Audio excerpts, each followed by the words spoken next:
What is up, party people? We are here again with Tony Grimmeyer, who you may remember from one of our episodes about a year back. Now, he has a shipping fulfillment company that works with marketers and helps them be fulfilled, helps them fulfill their orders. Really cool company. Started out of necessity and started really out of relationships is where that came from. So, cool to have him back on the show, see where he's at, and talk about Tony a year on from now. So Tony, my man, what's changed? Why are we here today? Well, man, first off, thank you. If anybody would ever stop and just check and look back and reflect on where you've come from in a year, I think, at least I can speak from my perspective, man, life has changed drastically in a year, right? A year ago, about this time, I had a sister-in-law who was dying. We just had dropped off our first son at college and had received a call that my wife's sister was going into hospice, and you know, that caused a lot of things to change in our family, and the dynamics changed. I'm now working on being a supportive husband from a different angle. I've never really ever lost somebody. I lost my dad, grandmother, grandfather, but never really been with somebody and then watched them have somebody so close to them just die. And so that was one thing. Number two, watching your first go off to college and the dynamics of the house changes. And then running a business, you know, with three partners and seeing some things kind of like need to change and didn't know really how to necessarily address those changes. We're a 17-year-old company, an Inc. 5,000 company at the time, 4 years. Now 5 in a row, ship millions of packages year round worldwide, help online marketers in the health and wellness space, survival, personal development, and now printing books on demand.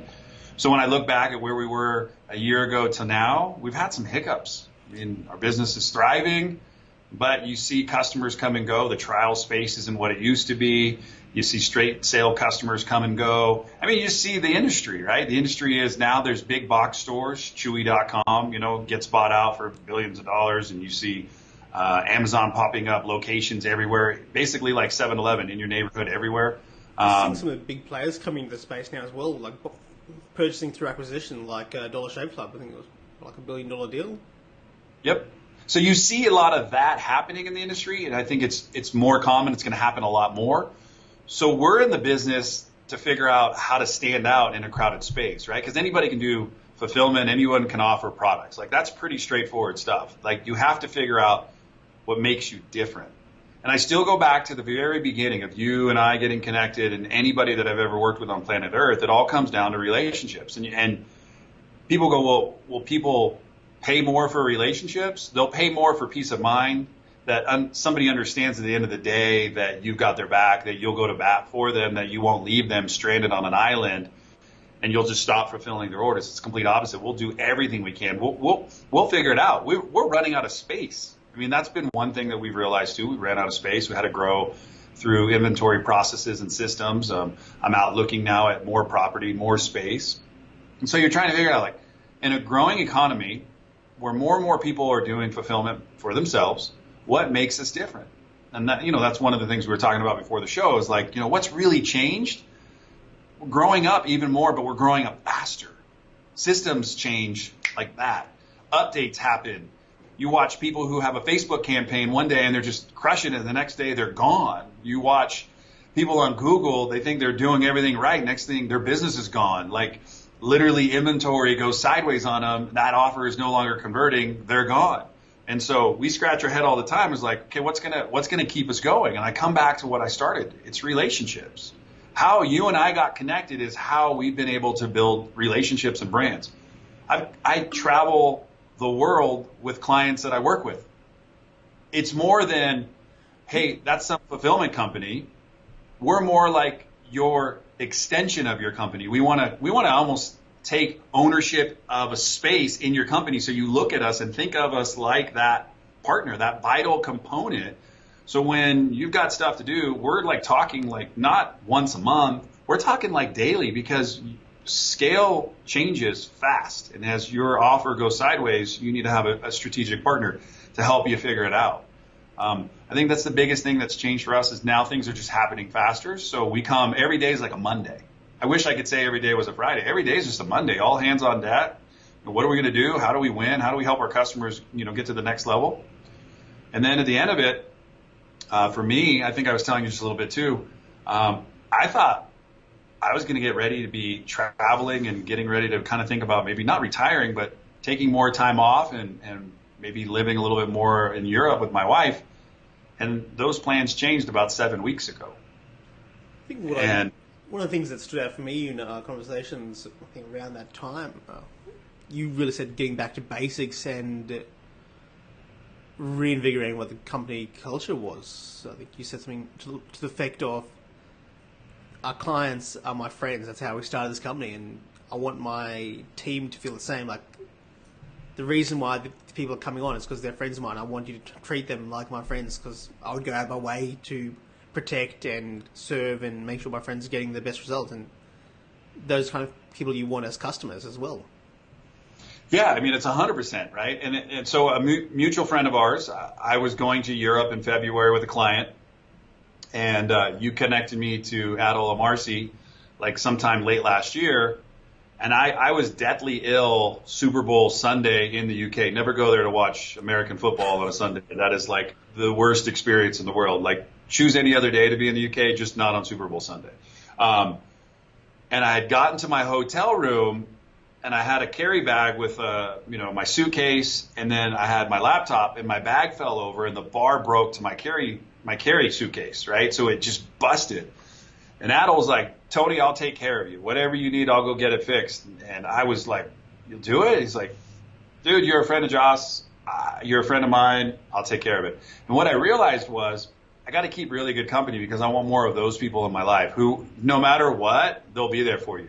And it's hard for me, also as an entrepreneur and a business owner, to accept help, even though I'm like the person saying to everybody, Joss, you need help. You can't do this all by yourself, bud. You need help. Oh, I got this. And through kind of these relationships, I've had so many people help me in this year to really grow as a person that I need help. That there's a lot of things like when we were talking last year, I'm like, you got to do this, this, and this. I'm in spoon feeding myself this medicine now, and I'm actually seeing the benefits pay off. And I got sidetracked from all of that because I was head down working so hard to try to get to that next place, which was I was thinking about, living in Italy 3-4 months out of the year, and that's all I was gunning for. And I was neglecting some, personal things. And now I'm 7 weeks into kind of a new regiment, new mindset, new things that I'm doing on a daily basis. And everything in my business, my personal life, my friendships, everything is more on point. I think I'm more crystal clear today than I've ever been in my 22-year journey as an entrepreneur, 17 years as a business owner here at Ship Offers. And I think I just now know what I've been wanting all my life. And how I'm going to get that is getting back to the basics. And there's no place to get. And that's the one thing that I have to remind myself, because the other thing that I had to listen for is, so I got to Italy, now what? Right? Now what? What's going to be on the other side of Italy? Oh, I'm going to be on vacation. Okay, you're going to be bored. You frickin' need to do stuff. Like, that's what makes you get excited. And so just getting it all the way down to, what is it that I want to get up and do every single day of my life? It's contribution. I want to be of service and help others. Okay, that's great. Let's slide that to the side. What is it that you really want to do?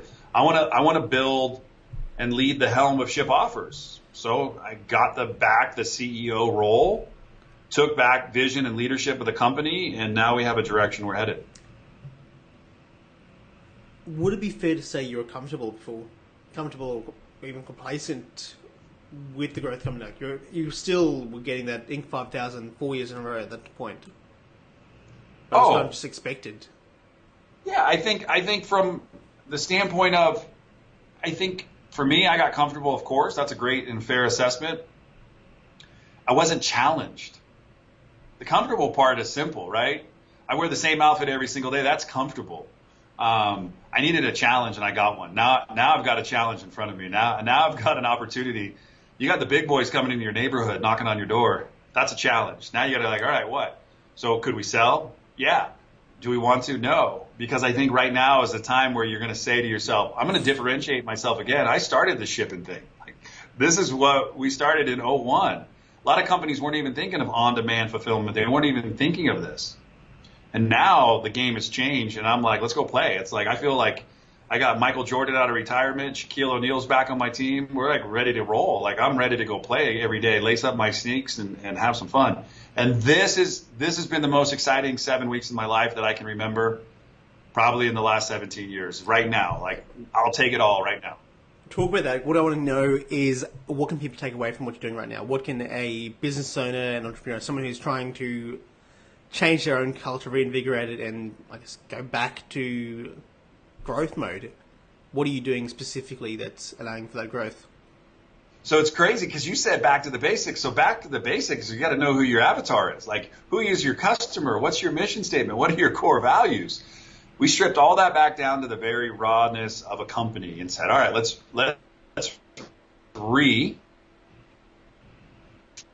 this mission. What's our strategic partner to elite marketers, one shipment at a time? Can everybody in the company buy into that? Every person who cleans toilets to pack, we do what we do one shipment at a time.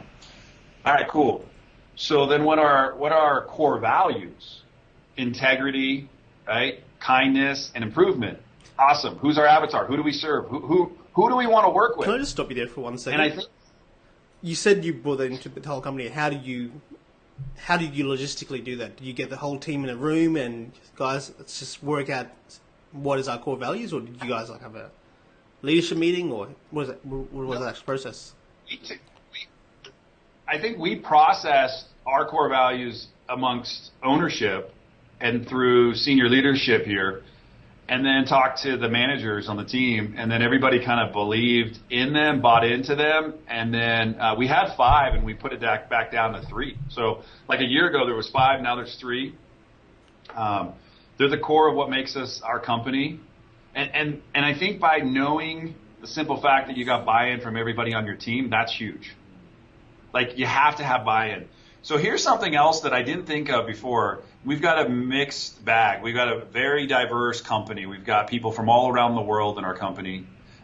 So we're starting to bring our core values into translation, our mission statement into translation. We're starting to put things up in our company, but we're starting to then now we'll be shifting into clothing. We want to be different. We don't want you to have to 100% conform to got to be English 24/7. Like, I want you to be comfortable doing a great job, because I know at the end of the day, like, I want you to do what you love, and if that's helping us grow, awesome. But I want to support you, because if that's my mission in life is contribution and helping people, why wouldn't I want to do that with my own employees, own team members, right? So we just got back to the basics. We just scrubbed it down to just a basic foundation, washed everything away, and said, how do we build a company that stands forever? Like, for the next foreseeable future, the next 17, 20, 30 years. How do we build a company that somebody would want to come in and buy us down the road? Someone would say, man, I see you not only, 5 years on the Inc. 5000, you've been there 10 years. There's articles all around Inc. magazine about the coolest culture and the wonderful place for people to work. Indeed, Glassdoor, all these places talk about how great your environment is. People are talking about when they work there, it's more of it feels like they went to work for a startup. And that's what we've been running our business like lately for the last 7 weeks, is just back to a startup, having fun again. I think so many people have this vision, they'll do it. That person will take care of it. No, you got to take complete ownership over it and then build good leaders around you to help make sure your vision is executed. And so we got really back down to the simple stuff. And then knowing your avatar, that was something that I think we got away from. I think we had our avatar was really, really wide, and now it's very focused. We have 3 specific types of avatars that we go after because of the niche type fulfillment that we do, from survival to working with supplement people, and then just also knowing that we have big outfits like companies that have large infrastructure, like doctor companies and places that have 7 to 30 people on their team, making sure 24/7 logistically everything's going and coming, and it works perfect. And then the one thing we never identified was the customer we didn't want, and give them a name. So now we have a specific name. I won't share it because I think it's really funny, and I want to keep it to my team. And so when they hang up the phone, they literally get that off you offline. Huh? I'm going to get that off you offline. So they literally hang up the phone and they'll go, yeah, that was that person. I'm like, tell me about that person. They go, it's a 4-minute phone call. It was way better than yesterday. It was 5. They're drilling down faster. We're a vetted company. So meaning everybody who's coming our way is vetted. And I actually want to challenge. So I want to challenge any business owner to think about this for a moment. It's really easy to get business. It's really difficult to keep business. It's really easy to get business, really difficult to keep business. Now, you can be the best in the business, but you're still going to make mistakes. I'm actually building a part of our new website. Ship happens. Things come and go. People make mistakes. Human errors are going to happen. No perfectness exists on planet Earth. So instead of really getting too far away from this point, what I realized was we were saying yes to a lot of companies because I thought I had vetted them well enough, meaning I thought I did my due diligence. I thought I asked enough good questions. And so now we're almost kind of like running our business, meaning it's a referral-only network. I need 3-4 references before you come on board. I want a company to vouch for you because you're asking the same out of me. You want my references. Why can't I ask that out of you? And by doing that, 2 things have changed. More companies realize there's synergy now. That's because you're coming from, let's say, Joss. Joss is like, hey, you need to go talk to my buddy Tony over at Chip Offers. He's going to take great care of you. And then I say, hey, here's all our accolades, but I want to learn a little bit more about you. So we're asking better questions that we weren't asking before. We're just doing a better job. What that has produced in the last 7 weeks is we've had 2 consecutive hot months, our biggest month since March. Like we actually trajectorily just changed by asking better questions. Okay, so you're actually refining the process to get people in, so restricting the amount of people that come through, but it's growing as a result of that. Yeah, I mean, just constricting. Before, I think we were like the floodgates. They were wide open, and everything was coming in. You're getting good people, garbage, and everything, and then you were juggling everybody to kind of get them into your system, and they weren't a right fit. So prices, everything's kind of adjusted to really help us to focus on our ideal avatar. And now when we have a meeting, that avatar gets brought up and we speak to the customer, but we're really speaking to that avatar because then everybody listens and knows that avatar 100%. Talk me more through the acquisition process. Where are they coming from? So I know people are referring directly to you. Hey, Tony is awesome. 90% of our business is by referral. 1% comes through the internet. 1%. That means like one little thing just jumps through a form. So some people would say, well, what are you missing? And I'm like, I don't know. Maybe I'm missing some people. But if 99% of our business is coming from referrals, I got to go back to our mission statement and our core values. And I give all the credit to an incredible team here. I mean, I have people on my team that have been here 17, 16, 6 years, 5 years, 4 years, because we've only been in Colorado 8 years. So I look at it like we've had people on our team and we've had outsources and all that, but it all comes back to your people. When you say referral, is that from existing customers or is that from people within your network or events? Both. Network and friends and, people who, I have a lot of people who are no longer in the fulfillment game because the industry changed, but they're like, hey, you should go talk to Tony over there. And so that was another dynamic change for us. So we were so straight focused on supplements that we saw some other opportunities elude us, like just kind of get away from us. So now we're in the survival space, helping, to fulfill orders for a large niche of the industry. About 5-6 months ago, we got into printing books on demand. So we're helping marketers who have a lead magnet or a lead gen, ClickFunnels, those types of people who want to sell an offer, got a product, an easy lead. So we can print them, have them here, and ship them out. And we're challenging the big price stores that are charging a little money for these things. I'm like, we can go cheaper. Like if that helps us to get you, that's our lead gen right now.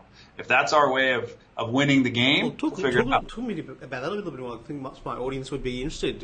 When you say you're doing smaller orders, what kind of orders are we talking about? Are they MOQs or is it completely on demand? For you to really save and make money, you got to push volume, right? So let's say you can go get a book, an 80-page, 150-page book, and I'm just giving you prices. I'm not holding any of these as fact.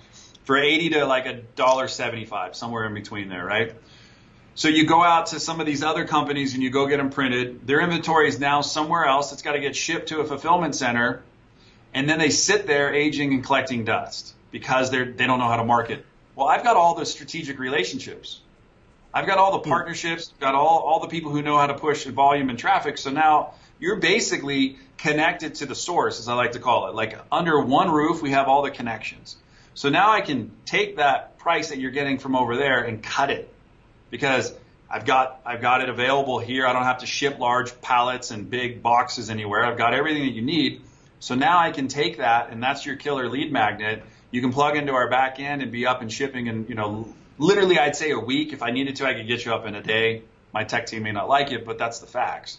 And what that has done is literally allowed a lot of people who are on big, large platforms, ClickBank, to now have the ability to get connected to us and then get into the real physical goods space, because they were all selling digital books, right? Digital books is what they were doing for so long. Now it's physical. So someone in the expert space listening to this can just say, literally after this call, could get onto you and say, hey, Tony, I saw you via Joss and I want to start shipping these books. Can you do that for me? And they can literally be up within a week, and you've got those sources to do their marketing, do the traffic, bring it all done for them.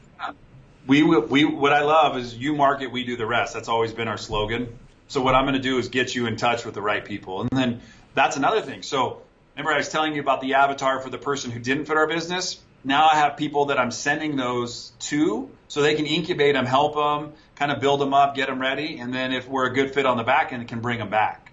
So it's all strategic relationships and partnerships from this point forward. Like, I'm only doing this podcast. It's way past my hour. I'm supposed to be home with my family because of you. I would have said no, I got to go. But because of you, I said yes, because it's strategic.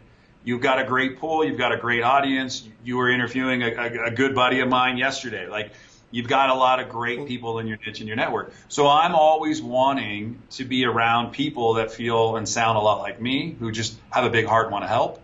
And so that's what we're seeing. We're seeing a lot of marketers who have been burned by other fulfillment companies. How I started my company is I got burned by a fulfillment company, and I've always remembered that. It was really horrible to walk in and see my product up on the shelves, to have my bank calling me and saying, hey, the chargebacks are through the roof. We're going to shut you down. Sorry, we can't do this anymore. Hey, your traffic source is just not converting. I've been through all those obstacles. And the only way to kind of get ahead in the game is to constantly be evolving. You can't rest on your laurels. Like, I know I did. I'm not saying it's $1 million mistake. It's probably a couple $1 million mistake this year by resting on my laurels over the last year and watching some of the things transpire that I kind of didn't necessarily take my eye off the prize. I just wasn't 100% focused.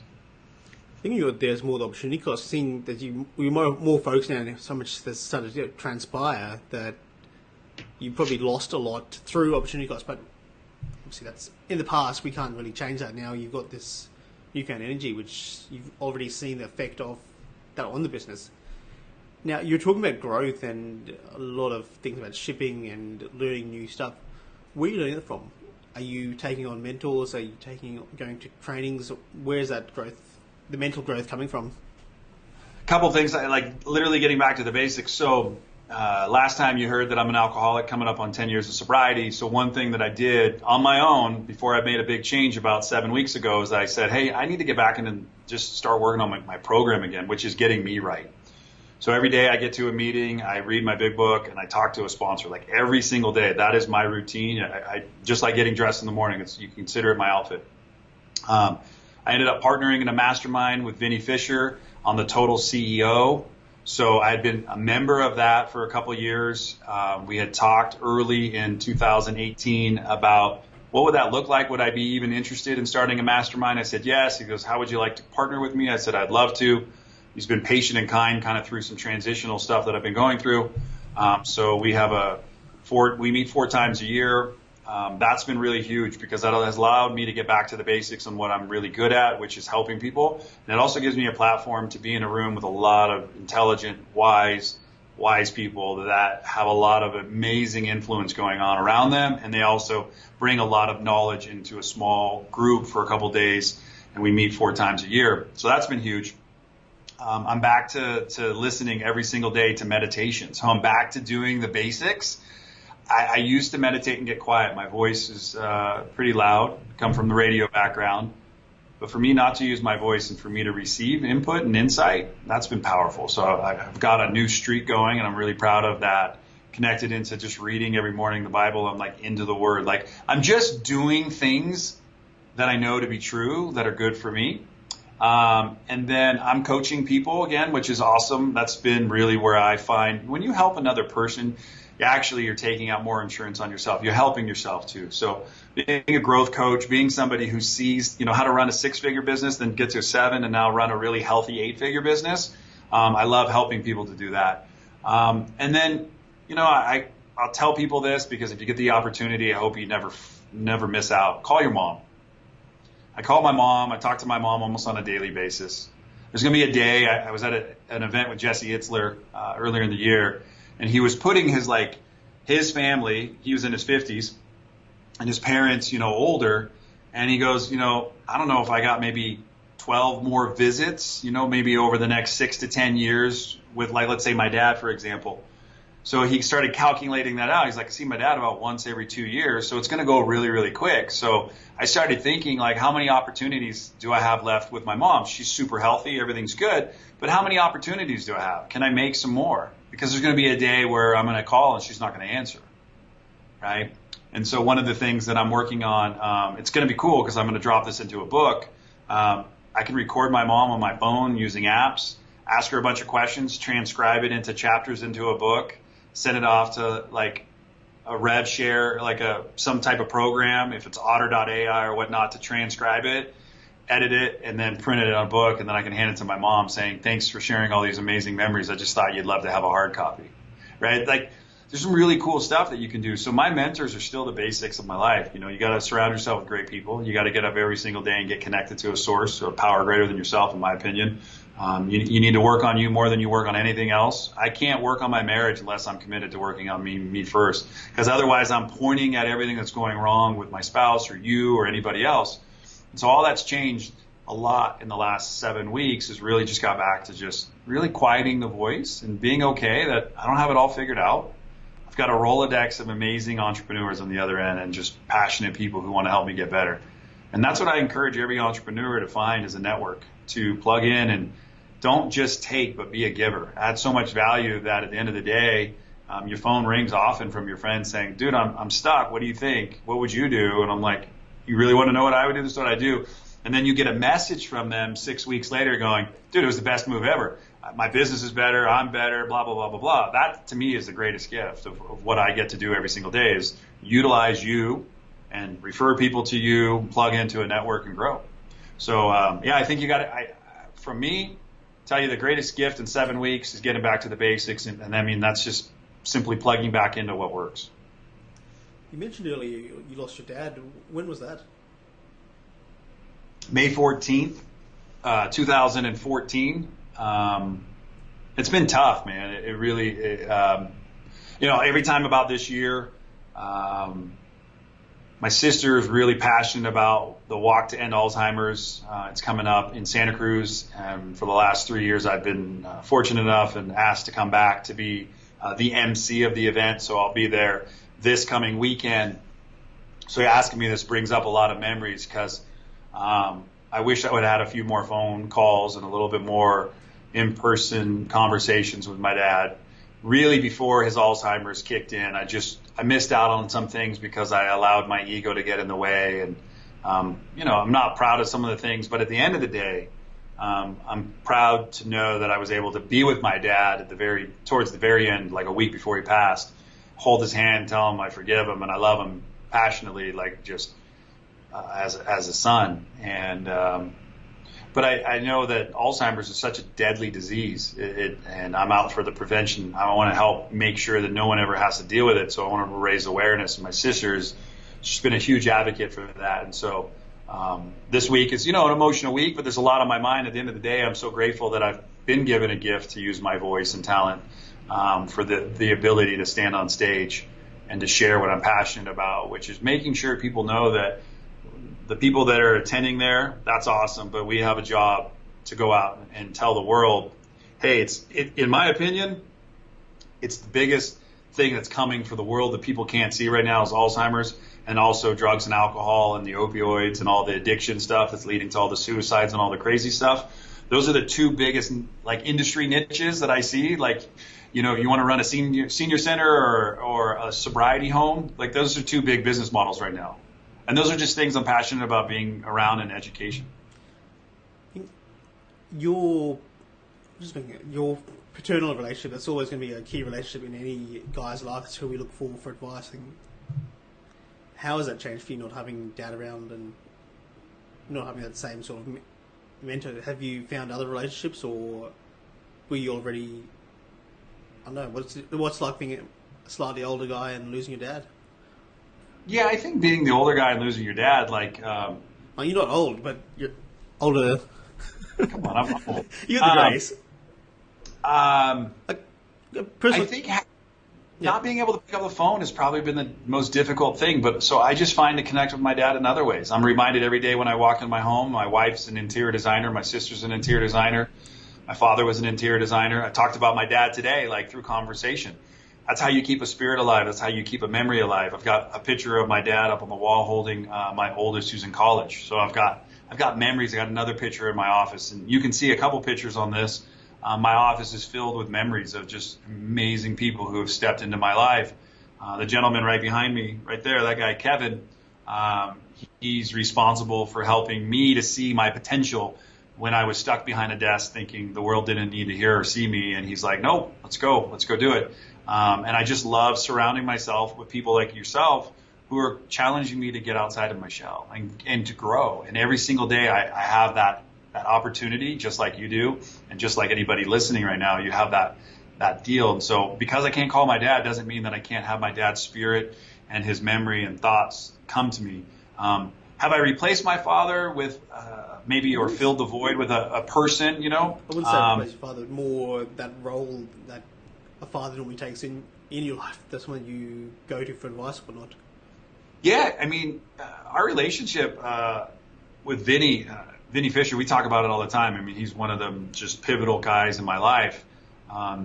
We spend a lot of time, probably 4 or 5 times a week. We're on the call, just shooting the breeze on our way home, just catching up. But we also talk about the hard stuff, the stuff that most people just avoid because we know at the end of the day, it's the stuff that moves the needle. We share to be stronger men of faith, to come home and to lead our household, to be encouraging to our wife, to be supportive of our children, to be there for one another when we kind of feel like people are slipping.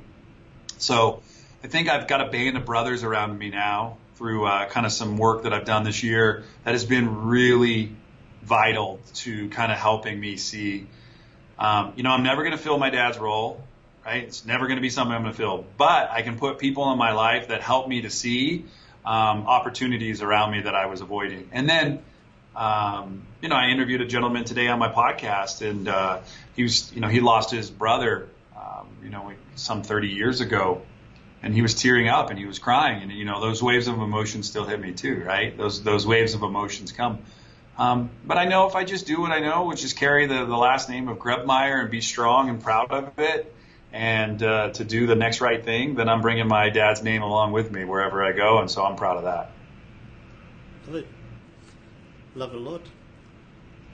How's your relationship changed with your family dynamic? So you mentioned the kids moving out now, or your wife's been through some major life changes herself.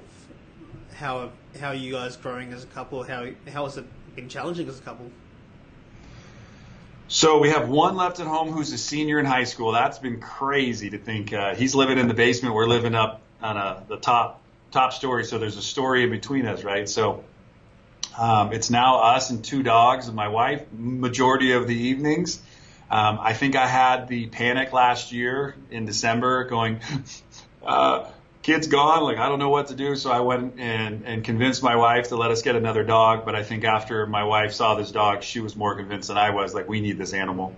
And so that's been super healthy for us because everybody loves the dogs. We have a 13-year-old Yorkie, and now we have a 10-month-old poodle. So I've got this gap in age.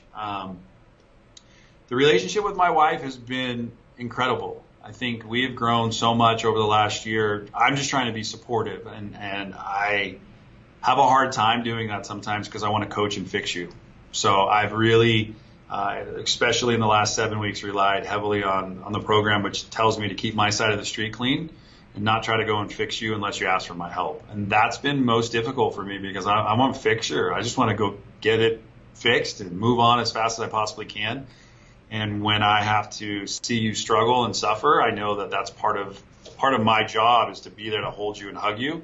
And I just was with a dear friend of mine and coach, Sean Stevenson, in the desert just a couple days ago. And I said, one of the things I struggle with is affection. That's a hard thing for me. It's not that I don't know what affection is. It's just hard for me. And he asked me why. And I said, maybe I resort back to some things that happened in my childhood or this or that. And the whole time we were talking, he had a cup of ice water and he said, I want you to imagine for a moment, let me put this ice on your shoulder. So he takes the cup and he puts it on my shoulder. He said, how does it feel? I said, very cold. I said, that's what happens when you're with your wife. I want you to know when you're not in the affection, that doesn't mean you have sex and all that stuff. It just means affection, right? Love and touch and hold. They have their specific needs. When you feel cold and you're not meaning to be, but that's how you show up. So what is it that you could be aware of? So just in like a couple of days of hanging out, the trigger went off in my mind. I'm like, okay, so if I want change, I got to be the change. So if I need to be the change, what does that look like? I need to be mindful again. That's awareness. That's the same thing we were talking about at the beginning of our conversation is get back to the basics of awareness. So the last week since I got home, it's been so much better. I wish I could say it was flawless and perfect, but it's not. So our relationship's more on point. Our communication's more on point. I'm saying what we're up to, where we're going, and how we can be supportive of our kids. My second-year kid at college is having a blast. He had a big thing happen to him. He gave some stuff to some kids to hold for the summer, and when he came back to school, all that stuff wasn't around anymore and got sold, and called his mom, and his mom's like, call your dad, basically, and she was pissed.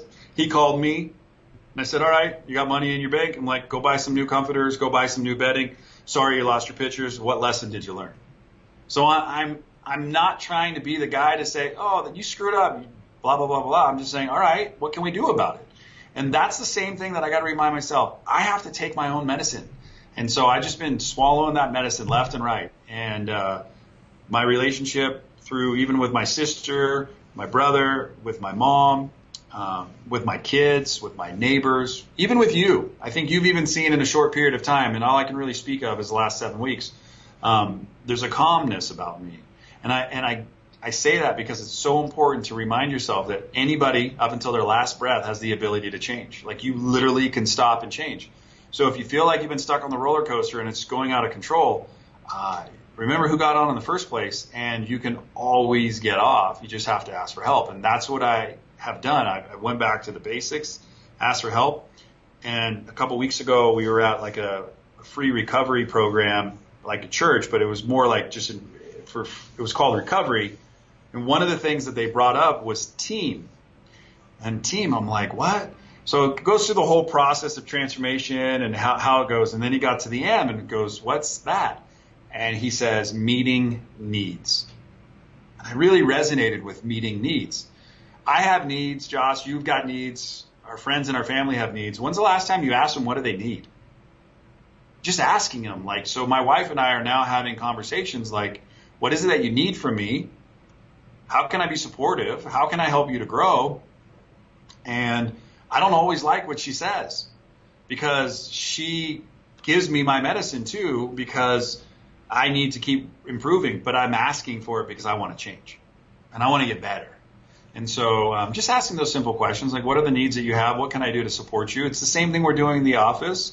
Everything we're doing is a test. There's no perfectness. So why don't we just test and see if it works? If it doesn't work, let's go to the drawing board and flip the script and we'll go do it again. So it's been fascinating. I mean, your questions are perfect because it really comes back down to me. That's the only thing I got control over today. So I told my wife today, I was like, hey, my buddy's going to ask me to be on a show. I'm going to be a little late. Is there anything that you need from me? Blah, blah, blah, blah, blah. She's like, no, I love you. I'll see you when you get home. And then before I hung up, I was like, hey, how are you? Because I'm usually so busy that I don't even have time to ask. Because people ask, hey, do you know how to fix this? What do you know? Can you introduce me? And I'm go, go, go. And so now I've edited 60 to 70% of my calendar off. and just said, hey, I can't do that right now because I'm a people pleaser. And so by getting rid of those things, now I can come home and not be on my laptop at night. Now I can get home and watch a movie with my wife. Now I can hang out with my kid when he shows up. I can hang out with my dogs, and I'm not in a hurry to go anywhere. I think you've been texting me a lot more lately, and we've been messaging back and forth. I'm like, hey, I'm watching a movie. I'm hanging out with my wife.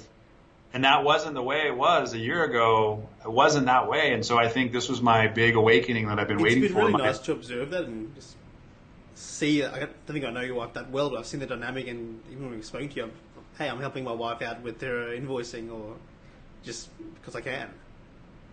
Yeah. I mean, I think, like you know, your situation has changed, the dynamics of, I'm just more aware of it today. And I wasn't before. It wasn't that I was blind to it. I'm more aware right now that the things that are going to move the needle the most are a couple of things. Well, from my perspective here, what I've noticed with you, the clarity you seem to come across with your conversations seems a lot more poignant. You seem a lot more there. Whereas I think prior to that 7 weeks, I was asking you, like, hey, you okay? You all good? You were saying, yeah, I'm all good. It's just, we're just doing this stuff. I'm like, you didn't seem in the game. You didn't seem like you were. Then I'm like, I think I even expressed to Adel, I'm like, I'm not sure Tony's okay. Like, I'm on each phone. I was like, I'm not sure what's going on with Tony. It's just he's not there. Something's not 100%. Yeah, when I came home from Europe, we took my wife for her 40th or 20th. The whole time I was on vacation, I was connected there, but I was also very disconnected and far from where I wanted to be. I was thinking a lot about work, and you usually gain a lot of perspective when you go on vacation. Like, you see more, because it's like taking a field trip. Kids always wanted to take field trips when they were at school. It was like a chance to get out of their normal routine and go have fun. And so going on vacation, I got a chance to meet with 4 different entrepreneurs along the way. 4 different entrepreneurs from around the world. I met with my friend Demetrius in Greece, which was totally just Greek. Yep. I got a chance to see another Adel, but his name's Adil. So I got to see Adil propose to his girlfriend at the time, and now they're engaged.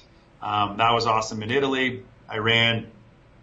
I'm drawing a blank because it's long my day, but I got a chance to run into another buddy in Mykonos.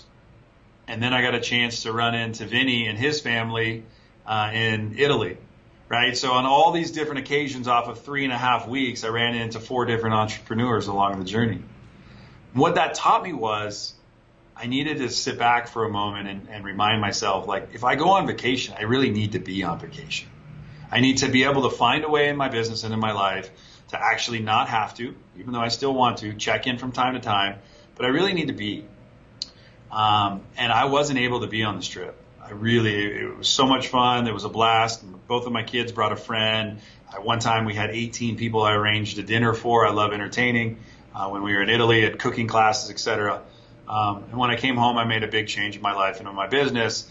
And that started about 6 weeks ago. And that's really kind of led me to where I'm at right now, which is gaining more insight, more awareness, more clarity every single day about my actions and what I'm responsible for. And if I want change, I got to be the change first. I can't expect somebody else in my life to change. I got to go do it first. And by swallowing and taking my own medicine, I've been able to see a huge amount of clarity come from just getting back to the basics. It's simple stuff. I mean, the show isn't in depth. It isn't using big words, because I don't think big words are needed when someone's going through a shedding of their skin. They're still that person, but they're just changing some of the things about their person that wasn't serving them, and then getting really, really clear on your avatar, your mission statement, getting back to your basics of your core values, turning the ship around, getting rid of the dead weight, hanging up the anchors, the things that were holding us back from getting to where we wanted to go, and then getting really on the same page with the leadership team in this company. I think sometimes, I can go a million miles an hour and I'll forget about you just because I know, hey, why don't you catch up? Wait, why aren't you here? Because I'm going so fast. And so now my office isn't really in this studio anymore. My office is back out on the floor, operating like a startup again. Getting our hands dirty, breaking bread together, having fun, laughing, playing pool, like talking about business, talking about how to improve systems. Like right before this call, We've talked a lot about your peer network into school and families, and I guess, people who are on a similar level to you. Within all of that, are there, with a small group or certain individuals you go to that you just look at and go, holy crap, I know how much more I've got to grow here? Because you mentioned some of the goals you've got. Who or what, how are you finding that there's people who challenge you? In a quantum kind of sense. Yeah, I mean, so look, like being in a room and having Jesse Itzler, for example, like you know who Jesse is, maybe your audience does or doesn't, right? But when you get around people like... For context for people listening, Jesse grew a company and sold it to Berkshire Hathaway, which was a jet company, amongst other things.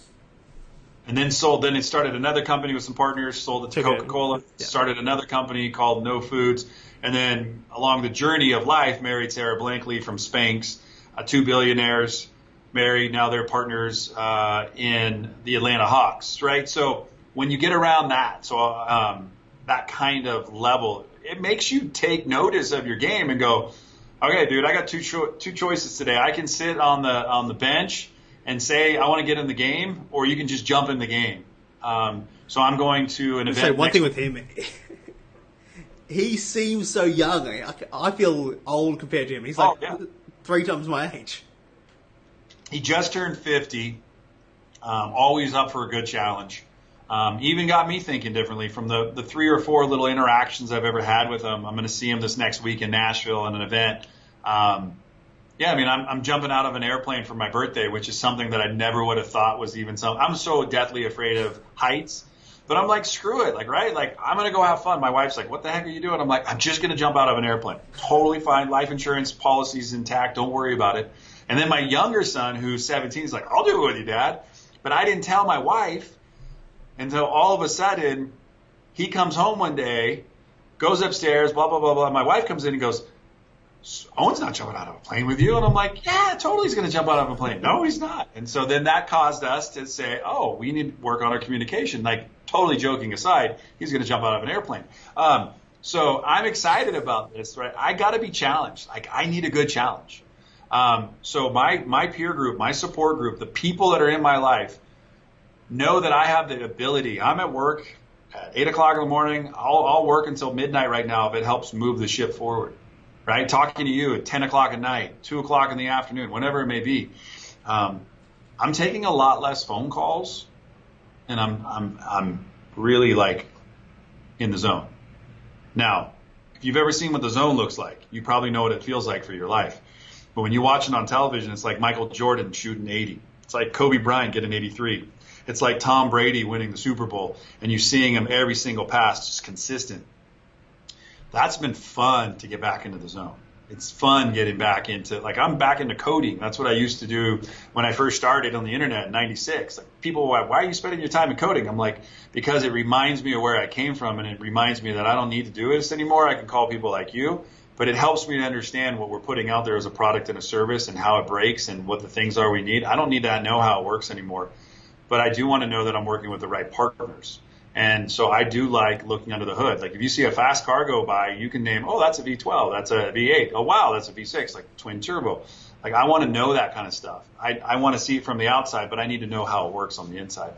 So I'm just getting back to those things that just get me excited and light me up and bring laughter and joy and purpose back into my life on a daily basis. And we talked a little bit about it. I'm launching a journal. Which is probably by far one of the coolest things that I've got a chance to be a part of, because it wasn't me. It was a team again. It's been 2 years in the making. It launches in the next 30 some odd days.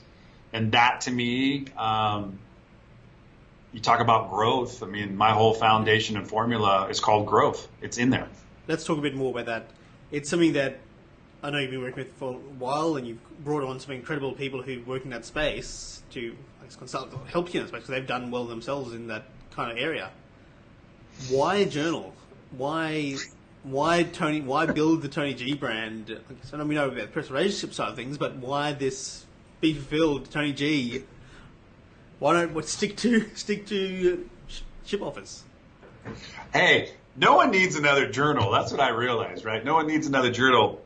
Great question, Joss. So one of the things that has always helped me is to quiet my voice, is to write down what I'm thinking, right? So in my head, it's fantasy. When I share it with you, it's possibility. And then I got to design a plan to make it a reality, whatever that looks like. And a journal, I didn't want to just put out a product that was a journal. I kind of like the hybrid model of a journal and a planner, somewhere in the middle. And so it's 12 weeks to fulfillment, really is kind of the thing that I've discovered. It's 2 years in the making. I got great people who've supported me. Adel, Marcy's been able to help me write copy and help me to get my kind of tone down on paper and to help me to share it a little bit more, I think, personal. We're doing some really cool fundamentals with the lessons each week. Then each day you're journaling. And journaling for me has always been a place to quiet my mind. And so there doesn't need to be another journal. It doesn't need to be another this. But I tapped into a community concept behind the journal. I wanted to build a product and a service that spoke to you on a daily basis, that coached you on a higher level, that gave you insight and access to a world of people. All around me, you're going to only find really true entrepreneurs. I don't hang out with, I'm not saying there's anything wrong with them, but I'm really challenged to hang around with entrepreneurs. I need to be around them because they help me to grow. I'd rather be in a network with Jesse Itzler than I would be, or Warren Buffett or Bill Gates or at the time Steve Jobs. I'd rather be around a network where there was Zig Ziglar, Wayne Dyer, Les Brown, Tony Robbins, Gary Vee, because they all have so much wisdom, and I want to swallow that. I want to take all that wisdom and digest it and figure out how I can get better. So I can't be around like people who have conversations like, I'm at a day job and I did this today and I had 7 projects, and I'm like, oh my gosh, you're going to do that again tomorrow? Like, that doesn't do it for me. So having a journal helps me to quiet that mind. It helps me to realize that that person's doing what they need to be doing, and I don't need to change that person. The journal tells me, hey, you know what? I can put my schedule down. I can get into gratitude. I can take the crazy thoughts out of my mind and get them down on paper. And then I realize, wow, you know what? I feel a lot better after spending a few minutes in quiet. The journal for me is a gateway to serenity. And the only way I get through serenity is to stop talking, get connected, put down my thoughts on paper. And then the biggest part of me that anybody will know is that I'm really good at reflecting. I love, like how you started your conversation with me today. I love talking about where I've been, but I also like talking about where I'm going. And I love vision board stuff. I love putting things down on paper and saying, hey, this is the couple things that I need to work on. And even in 12 weeks, the amount of people, hundreds of people who've gone through the process already are reporting just great feedback from them and great response to, wow, look at how much stuff I've been able to change. I love talking to entrepreneurs who've grabbed my journal even in beta version or previous forms before, and they're like, I went from a 5-figure business to now I'm running a 6-figure, almost a 7-figure business in such a short period of time because I was able to implement some basic principles, Tony. Nothing I teach is like far-fetched. This is real basic stuff. And the journal for me is just getting back to the basics. And so writing stuff down, man, gets it out of here and puts it on paper. And then I can share it with you about what I'm up to. And then you can say, hey, that sounds good. Have you ever thought about doing this? And that really gets the clarity piece right now. And now that means we're collaborating. And that's where I think the wins come in. There's an element, I think, of that people don't really discuss too often. And I think often trips people up that force them to go back to where they're more comfortable with on the growth of 5 figures, 6 figures, 7 figures, 8. The personality, how you're changing as personally, how you operate with the world, how you interface with the rest of the world. How has that changed for you, or how have you normalized that? Because you're now going from, you're different from your peer circle. Yeah, different peer groups. Money doesn't motivate me, but you definitely need it like you need air for oxygen, right? To breathe, deodorant so you don't stink. You need food so you don't die. Like, you need money. I will hang out with a 5-figure or 4-figure or 3-figure struggling entrepreneur any day of the week. Or that's still the same person as you. Right? Because I've been there. 100% of it. I literally have mirrored my life that I want to hang around with people like me. I don't think the world needs another Tony. But like getting to know you, Joss, and understanding what makes you tick and what makes you strive to get out of bed every single day and why you stay up late and get up early and your passion feeds you and your soul's on fire and you just feel so connected when you're doing what you're doing. And I call you on the phone and you're like, I'm in the data, man. I'm in the data. Like, there's so much in the data. That's really where I've found to get lit up, is to be there. There's very few entrepreneurs that are good that care about the money. Like all the guys I talk to, they're into it because of intellectual challenge, into it because of something else. Yeah. Dude, I've had all the money in the world, and then I got to $1 million in debt, and then I wanted to commit suicide. So the money didn't change me as much as the challenge. That did change you right there. You said something. Huh? There was a shift there, so you had to renormalize or something, because the way you can interact with the world changes. Oh, I mean, like, go back to my dad, for example. That was my idol growing up. I saw my dad get rich, and I thought rich was having a motorhome with your office in it, like landline plugged in and your phone ringing, and you had a secretary and a rolling office. I mean, that was my vision growing up. My mom worked 3 jobs when my parents divorced to put food on the table to keep my sister and I like going, right? My mom at some months when she balanced her checkbook had 19 cents left in it. Like, we shopped at like the bargain stores. We shopped at places that, my friends didn't shop. And, even it was cool today on my interview. You haven't shared that before. I don't think, never heard you say that.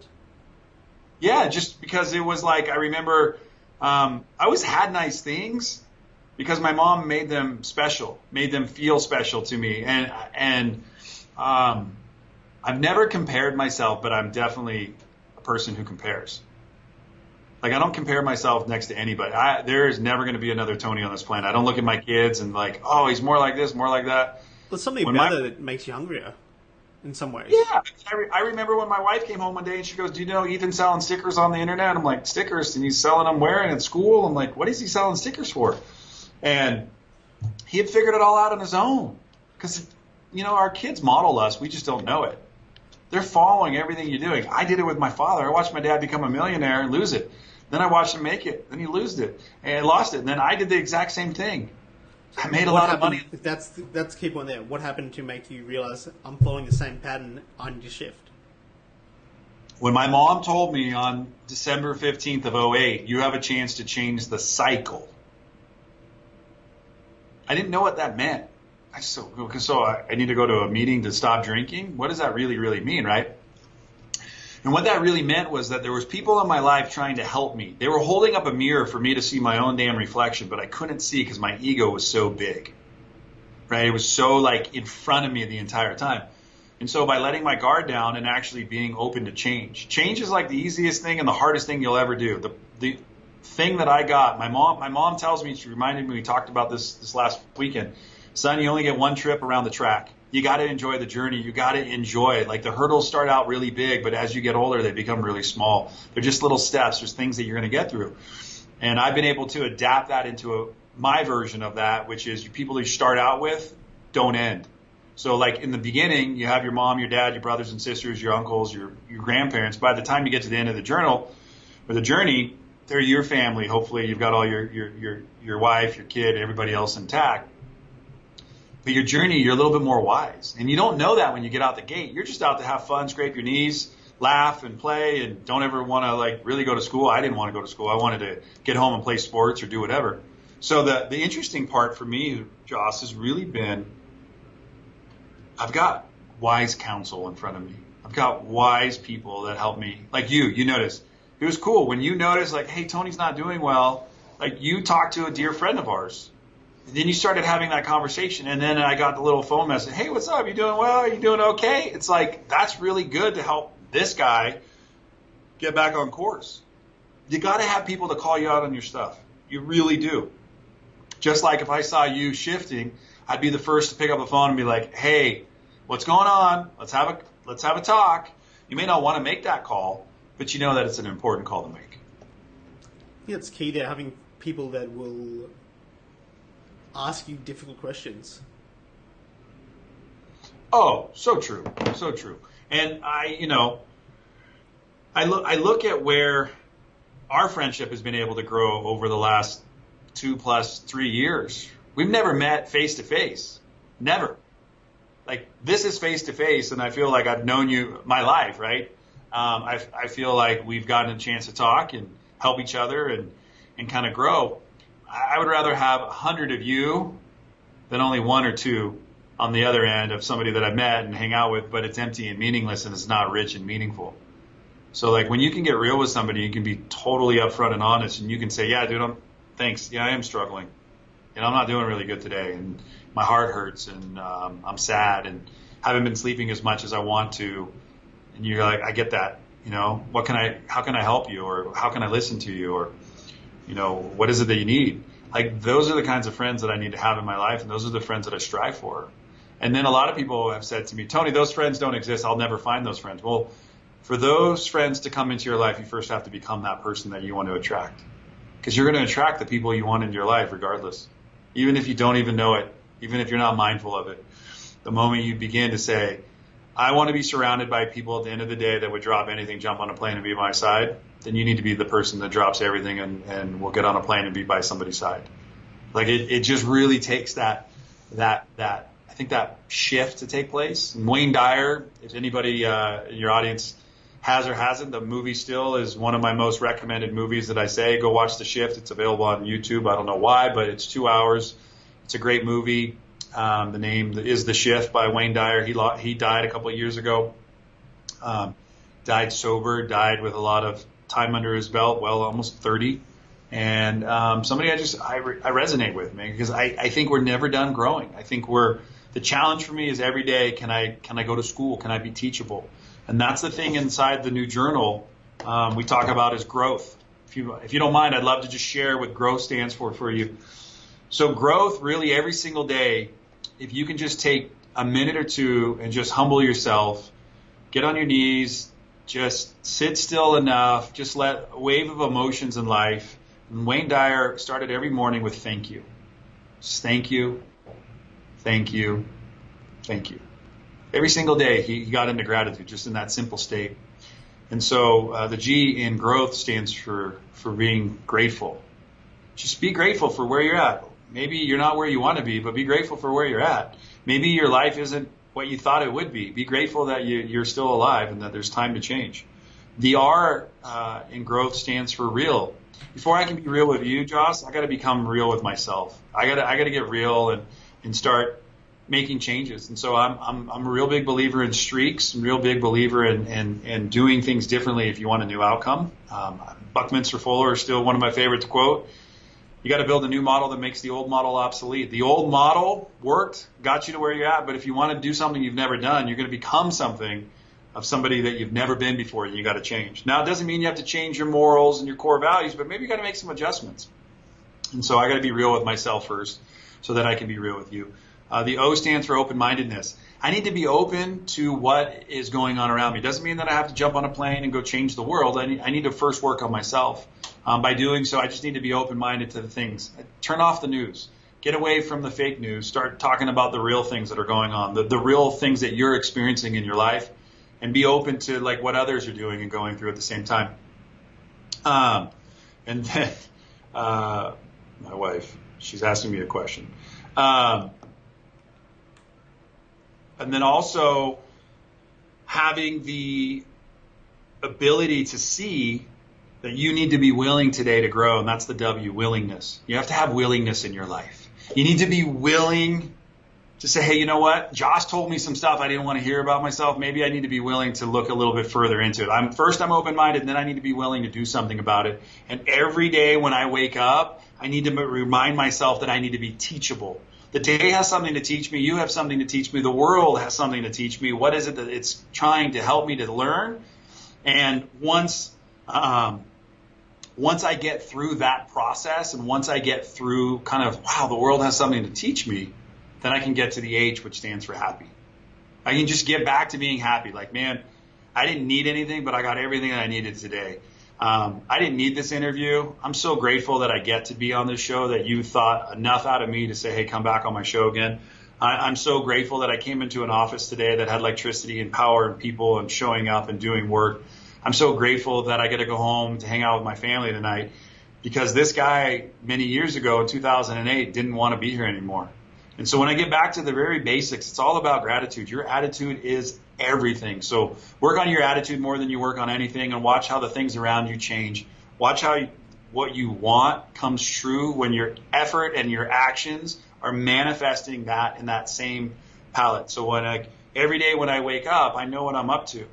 So I kind of have the same day, like Groundhog's Day, over and over again, but I love it because it's the life that I've wanted. I just didn't know how to get it 10 years ago when I thought about ending my life. And now every day when I wake up, I look over at my wife and I smile at her. I look at my 2 dogs. I get up and I see my kid in the morning and I drive into the office and I walk into something that I created in 2001 and I'm like, I am living the dream that I've always wanted. It's kind of like Groundhog's Day.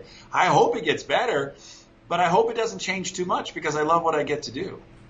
And that's the dynamic part about growth, is that I just humble myself to grow today. I think what I found about this show, and I think yourself in many ways do it with your show, is the people I get on now, the people who I will expose my audience to, will allow them to learn from, I vet heavily. I will only allow people who are amazing as human beings, and if my audience does go out and reach you, I know you'll look after them. You're going to come back to that friendship relationship things. I know you'll treat people in my audience like your friends. I think it's my process for a lot of things now. I think it's partly come from hanging around guys like yourself. You don't want to spend your time with a bunch of people at the end of the time who don't value that. Your time's the only commodity that you really, you can. Like, I think relationships, like, I want my friends to look after. I think that's something that I see podcasts that aren't necessarily choosing people who I'd align with. Yeah, and I mean, look, dude, like the people you've been having on your show, phenomenal. How do you get phenomenal guests? You got to be phenomenal first. You got to be phenomenal. Because people don't want to hang out with average anymore. Average is available everywhere. You want to be phenomenal? Become phenomenal. It's crazy. Right? I think you see that. I think people listening, if you're not at the stage yet or if you're coming to it, what happens is you change your circle. Things change rapidly. You'll go to the bookstore and you look at the bookshelf. It's your friends. It's no longer some famous author. It's your friends that are writing books. Yeah, and the piece that's so powerful there is you have to ask yourself, what are you willing to give up to get it? Because growth only takes place when you're willing to change. So automobiles, whatever kind of automobile you have, or anybody who's listening, 99.9% of us do the one thing: we wash our car. We just take our car, we either wash it ourselves, we put it through a car wash. That's pretty basic. Maybe 98% do it. Then the other 1% waxes it, waxes their car, gives it a luster and shine. And less than 1% ever actually do what should be done in between those two stages, which is compound, which is to put a layer of compound on your car and then buff out the spots that have lost its luster and shine. So many of us don't spend any time in the compound. And the compound is really where growth takes place. Because it's really easy to take your car to the car wash. It's almost available here in the States at every gas station. There's a car wash. It's really easy to spend an extra $2 and have wax applied. There's no car wash that I've been to that says, hey, we'll compound your car and wax it for you. It's just not a common thing. And that's the hard stuff. And I need to be around the hard stuff today. I need to be around people who are going to challenge me, to have me go back to the basics, to show, hey, Tony, you know what? That wasn't working for you so well. What are you going to do differently about it? You're going to change up your stuff. You're going to change up your habits. You're going to maybe look at the problem differently. Something I found interesting going to is no one that does the work or works himself will call you lucky.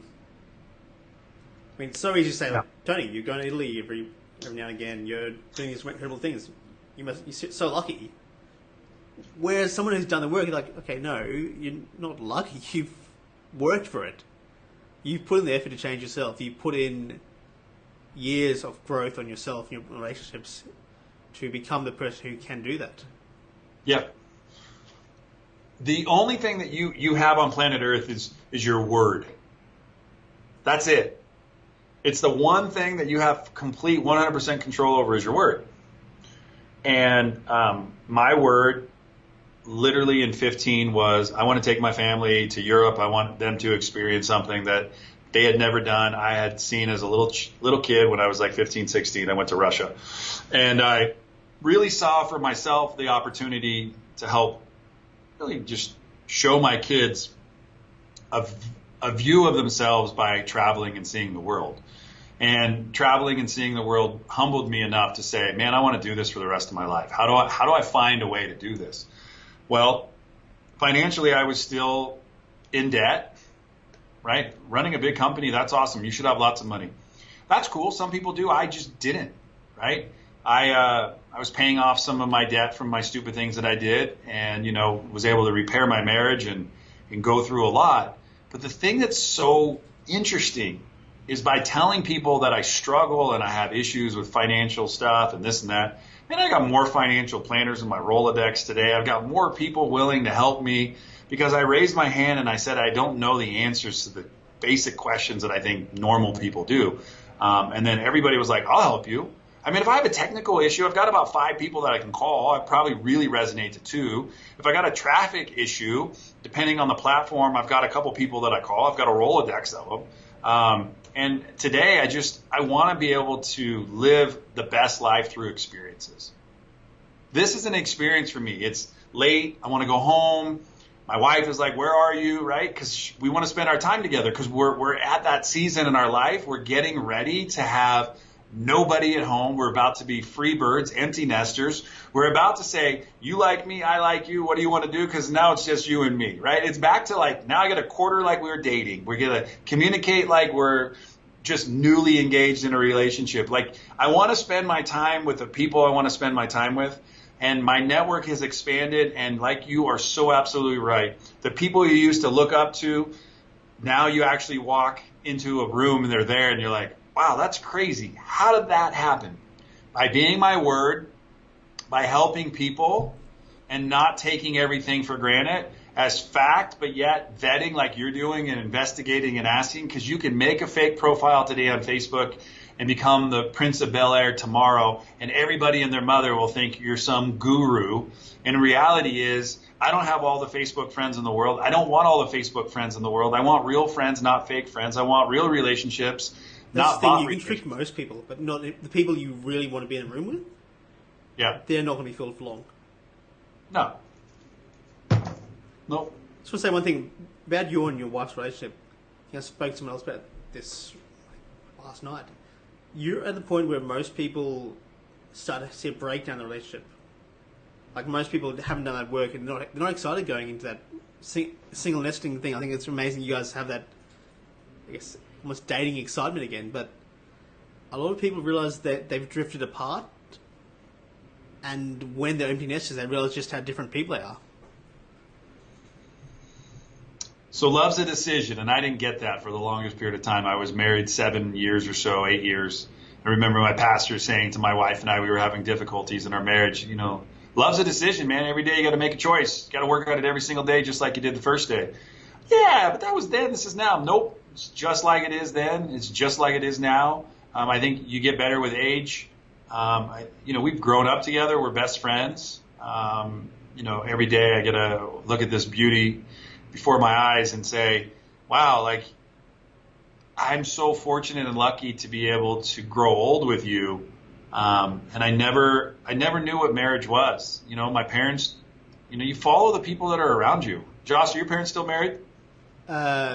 They would have been. Dad passed away. So let's think about somebody. Give me a relationship that you have in your family right now. Somebody that you know that's married, and give me their age. My siblings are all related. They're all in their 30s. Okay, so I didn't have any prime examples of married relationships that I was really close with. Here's what's so interesting. I've talked about it with my mom. My mom now has been married 17 years to a gentleman by the name of Tony. When my mom was single, all of the married friends never really called my mom. They were occasional acquaintances. They would, nice to see you at a party. Then when my mom was getting ready to remarry, and then all of the married people lost their significant other, their spouse, my mom's phone was ringing. How do you do this? How did you do that? How did you get through the tough times, right? And what I've realized is every day love's a decision. My wife and I have to work on ourselves every single day. I don't take her for granted. I love her, honor her, respect her, do anything for her. I would give her my last breath if it helped her to live. I would do anything I could to help my wife. There wasn't a time that it wasn't like that. It was just a selfish time. There was a lot of just my ego was in check, and it was all about me. And it's less about me and just more about how I can be there for my wife. The St. Francis prayer, the Lord's Prayer, better to understand that it is to be understood, right? I'm trying to understand my wife's specific needs than having her to try to understand my specific needs right now. I'm trying to be a better listener because I've been a really good talker. I've been I thought a good dad. Then there's areas in my life like I wish I could have a redo and I could try again, because now I understand that I didn't do everything that I could. And so what we do for each other is console and help and grow through good times and bad times. We'll be there for one another. We love to travel together. We love waking up in the morning and having cappuccino, reading the book or newspaper or listening to music. We love Italy. I mean, it's the place that I literally am transported every time I think of my wife and I, because it's literally the place where our relationship came back alive. We got really connected, and we've been able to, just connect on a deeper level. It's also one of the things in our relationship is we're just going through fun times. I mean, imagine dating a girl after you've been married to her for 20 years and trying to figure out new ways to get her excited about being around you. Like, I love saying, hey, you want to go on a date? Hey, you want to go to dinner tonight? Like, let's go hang out. I think it's something I see there, and I think I've done it myself, and I can see it happening with you. People who don't necessarily have those examples of relationships that they want with parents, with significant others, have an option. Either you go through the motions, or you conscientiously create the relationship that you want in your life. You choose to be with someone that you can grow with. Yeah, I wouldn't have told you what my relationship would have been like 10 years ago. Literally our marriage was over. I had filed for divorce. We were separated for almost 3 years. And now, like, every single day, I can't even imagine that I ever was thinking crazy thoughts like, let's end this thing.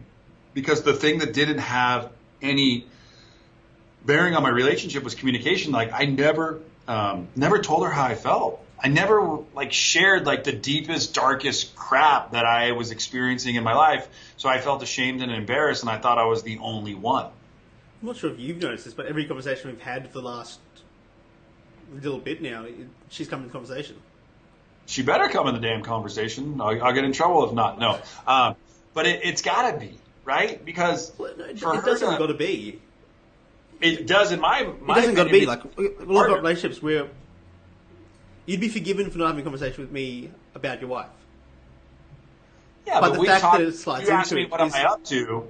You ask me what I'm up to. I better say hanging with my wife, which tells her and tells me that that's the top of your mind all the time. Yeah, it's a priority, right? It's a total priority. Like, we built a new exercise room down in our basement, and the other day I had freedom and luxury to go buy some equipment for the room, and I was like, no, I'm just gonna go just talk to my wife. And that's new, because I would just buy it, bring it home, and then bam, next thing I know, she's like, why'd you bring this home? So now we're communicating at a different level, because we are dating again. It is like putting things into perspective, right? Slowing down and going, oh, I got it. Okay, no big deal. Totally got it. All right. So it's fun. I mean, I feel like a little school kid again. I found this beauty, and I'm like, yeah, she likes me. She likes me. Like, she wants to go out with me. Right? That's where we're at in our relationship right now. And then from the standpoint of watching her, she's a phenomenal mom. I mean, just a phenomenal, just well-spoken, big heart. And then she's an incredible, passionate friend for all the people in her lives. Like, she'll drop whatever it is she's doing, and I'm like, that's the girl that I want to be around all the time, because that reminds me of me, and that's how we get along so well, is that we understand each other. And a lot of times as you get older, you drift apart. You know why you drift apart? Because you made a decision to drift apart. You never made a decision to actually have a conversation about, hey, do you feel like we're kind of drifting? And come to it from a place of being understanding, like the understanding point. Like, I need to understand that we're drifting apart. And I also need to know that, hey, we can change this if we have a desire. I have a desire to change. That's why I'm working on our relationship, is putting it as a priority. It's up there, right? my program, my relationship, higher power, that's it. My wife second. Everything else comes from that. Just wrap things up, Tony. Many years from now, hopefully, comes time for your time to leave. We're at your eulogy. What do you want to be remembered for? Tony lived, loved, and laughed, and he enjoyed life to the fullest. He may have not done everything the best, but he tried his hardest. He was a good friend, a good father, a good person. His heart was genuinely in the right place.